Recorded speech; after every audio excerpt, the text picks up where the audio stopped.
This is a very interesting photograph here with a clear case of sort of physical abuse.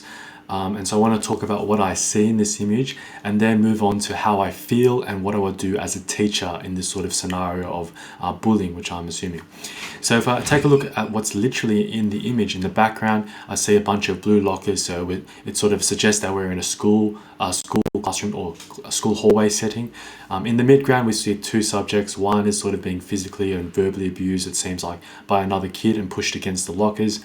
And then sort of in the foreground, we see another child holding up a phone, filming the incident, but it's unclear whether he's also participating in the bullying or whether he's actually recording this to be handed towards a teacher. What's also, I guess, excluded in the image is the other kids. Perhaps there are other kids watching or maybe other people around that are not included in this image. So now on to how I feel in this image. The first thing I feel is definitely compassion to the person who's being bullied. It's never all right and never feels good to be bullied or to be insulted or to be physically hurt, which is very, very bad.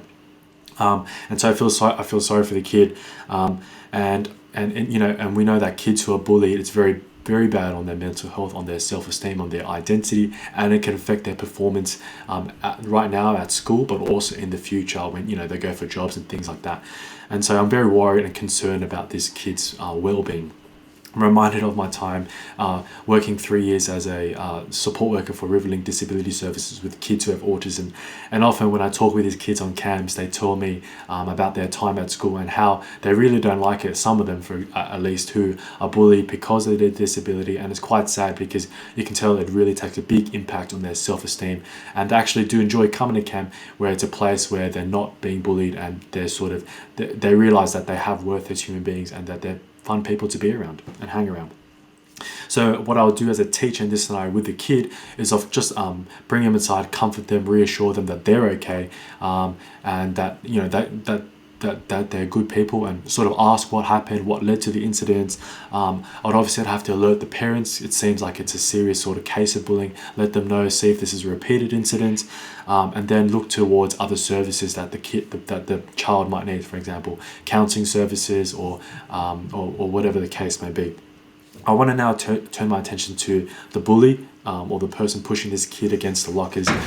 I actually feel towards this bully, it might be counterintuitive, but I feel sorry for the bully. And that's because there's a lot of evidence that suggests that bullies themselves are actually victims, because either they themselves have been bullied in the past and they're sort of perpetuating this action, or at home that they're being physically abused, and that's quite common. And they also have poor sort of mental health as well, and this is pointed out by a lot of evidence by the psychologist Carol Dweck in her book Mindsets, as well as a lot of other psychologists. This idea that for them to validate their own value as human beings, they sort of put down others. And so what I would do as a teacher in this scenario with the kid is take them aside, ask them why they did this action, and sort of frame discover their motivations, and then sort of follow up if they need psychological counselling, and then when in terms of administering a punishment, I'd want to administer a punishment that is not destructive and is actually sort of constructive, so that they change this behaviour and become nicer to other people. And of course, I'd have to raise this issue with the parents. Now, if this was a serious case of physical abuse or verbal abuse, I would also have to, just by justice, sort of report it to the school in general, and also then they can also talk about whether the police have to be alerted or whatever the case may be. Now I want to turn my attention to the third subject, or the person in the foreground, with the person photographing or filming this incident, because he's sort of symbolic of the other people or other kids watching this incident.